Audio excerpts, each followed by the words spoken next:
2006 Mumbai train സ്ഫോടന കേസിൽ കീഴ്ക്കോടതി ശിക്ഷിച്ച 12 പേരെയും ബോംബെ ഹൈക്കോടതി കുറ്റവിമുക്തരാക്കി. വധശിക്ഷ അടക്കം ലഭിച്ചവരാണ് മോചിതരാകുന്നത്. 189 പേരാണ് സ്ഫോടനത്തിൽ കൊല്ലപ്പെട്ടത്.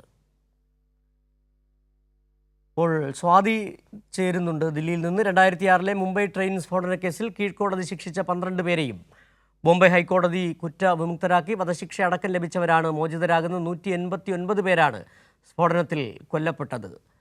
വിവരങ്ങളുമായി സ്വാതി ചേരുന്നുണ്ട്. സ്വാതി, എന്താണ് ഇപ്പോൾ ഹൈക്കോടതിയിൽ നിന്ന് ഒരു തിരിച്ചടി എന്ന അർത്ഥത്തിൽ തന്നെ പറയാൻ കഴിയുന്നുണ്ട്? എന്താണ് വിവരങ്ങൾ?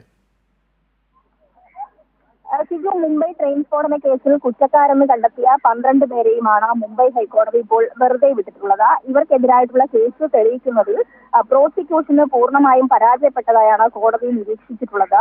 2006 ജൂലൈയിൽ നടന്ന സ്ഫോടനത്തിൽ 186 പേരാണ് കൊല്ലപ്പെട്ടത്. 800 പേർക്കോളം പരിക്കേൽക്കുകയും ചെയ്തിരുന്നു.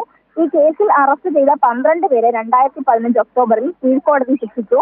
ഇതിൽ 5 പേർക്ക് വധശിക്ഷയും 7 പേർക്ക് ജീവപര്യന്തവുമാണ് കോടതി വിധിച്ചത്. എന്നാൽ ഈ പ്രതികൾക്കെതിരായിട്ടുള്ള പ്രോസിക്യൂഷൻ തെളിവുകൾ പര്യാപ്തമായിരുന്നില്ലെന്നാണ് ഇപ്പോൾ ജസ്റ്റിസുമാരായിട്ടുള്ള അനിൽ കിലോർ, അതോടൊപ്പം ശ്യാം ചന്ദക് എന്നിവരടങ്ങിയ ഹൈക്കോടതി പ്രത്യേക ബെഞ്ച് പറഞ്ഞിട്ടുള്ളത്. ഇക്കാര്യം ചൂണ്ടിക്കാണിച്ചുകൊണ്ടാണ് ഇവരെ വെറുതെ വിട്ടുകൊണ്ടുള്ള ഉത്തരവ് ഇപ്പോൾ കോടതി പുറപ്പെടുവിച്ചിട്ടുള്ളത്. പ്രതികളാണ് ഈ കുറ്റം ചെയ്തെന്ന് വിശ്വസിക്കാൻ പ്രയാസമാണെന്ന് പറഞ്ഞുകൊണ്ടാണ് ശിക്ഷ റദ്ദാക്കാൻ ഹൈക്കോടതി ഉത്തരവിട്ടത്. ശരി, സ്വാതിയാണ് ദില്ലിയിൽ നിന്നുള്ള വിവരങ്ങൾ നൽകിയത്.